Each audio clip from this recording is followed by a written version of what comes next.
বেশ কয়েকদিন আগে থেকেই জানা যায় তাফসিরুল কোরআন মাহফিলে সুললিত কণ্ঠে বয়ান করবেন বিশিষ্ট Islamic scholar doctor Mizanur Rahman Azhari.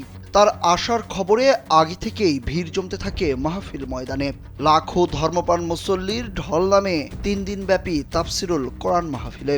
শুক্রবার সকাল থেকেই প্রিয় বক্তাকে এক নজর দেখতে মঞ্চের সামনে জায়গা নিতে চলে আসেন মুসল্লিরা।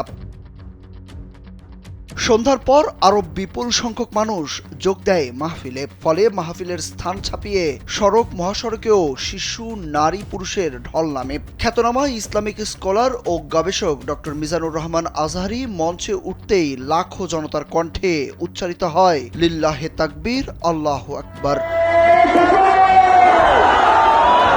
এবার ব্যাংকও আপনার হাতের মুঠোয়। Balance transfer, mobile recharge, bill pay থেকে শুরু করে যা চান সব হবে এক মুহূর্তে। NRBC planet.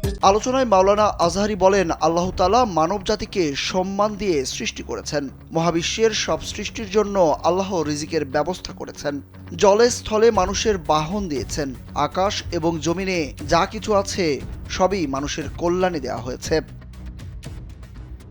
সমসাময়িক বিষয় নিয়েও কথা বলেছেন বিশিষ্ট এই ইসলামিক স্কলার। বলেন, ইসলামের আলোকে দেশ সাজাবো আমরা। কোনো জঙ্গিবাদ, সন্ত্রাস সৃষ্টি এদেশে হতে দেওয়া যাবে না। 15 বছরে দেশে প্রচুর লুটপাট হয়েছে। অন্য দেশ উন্নয়ন করতে ব্যস্ত, তখন আমার দেশের সরকার লুটপাটে ব্যস্ত থাকেন। একদল যায়, আরেক দল আসে। আমাদেরকে কোরআনের আলোকে দেশ গড়তে হবে। সুললিত কণ্ঠে আল কোরআনের আয়াতের তাফসির পেশকালে ডক্টর আজহারি বলেন, চাঁদ, সূর্য, গ্রহ, নক্ষত্র সবই আল্লাহ মানুষের মঙ্গল ও কল্যাণে সৃষ্টি করেছেন। সর্বত্র মানুষের শ্রেষ্ঠত্ব দান করা হয়েছে। মানুষকে সিদ্ধান্ত গ্রহণের স্বাধীনতা দেওয়া হয়েছে। এই স্বাধীনতা মানুষ ভালো অথবা মন্দ উভয় কাজে ব্যবহার করতে পারে। জনপ্রিয় এই ইসলামী বক্তা বলেন, সমাজে হিংসা, বিদ্বেষ, বিশৃঙ্খলার বিস্তৃতি ঘটেছে। মানুষের অনেক কাজ পশুত্বকেও হার মেনে যায়। ইসরায়েল ফিলিস্তিনে বর্বর হামলা চালাচ্ছে। সভ্যতাকে তারা ধ্বংসের মুখে ঠেলে দিয়েছে। বিশ্বের জনসংখ্যা বাড়ছে, কমছে মানুষ। নাক, কান, চোখ, মুখ সবার আছে, কিন্তু সমাজে ভালো মানুষ কমে যাচ্ছে।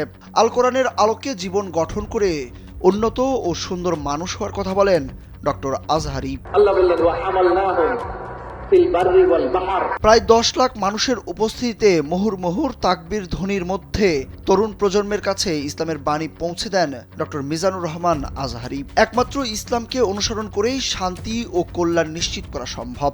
অন্য কোনো পন্থা শুধু অশান্তি বয়ে আনবে বলেও বার্তা দেন বিশিষ্ট এই ইসলামিক স্কলার। জলে স্থলে আমি চলাচল। সুরুজ আহমেদ, কালবেলা। আমরা স্থলে ঘোড়ার উপরে চড়ি, উটের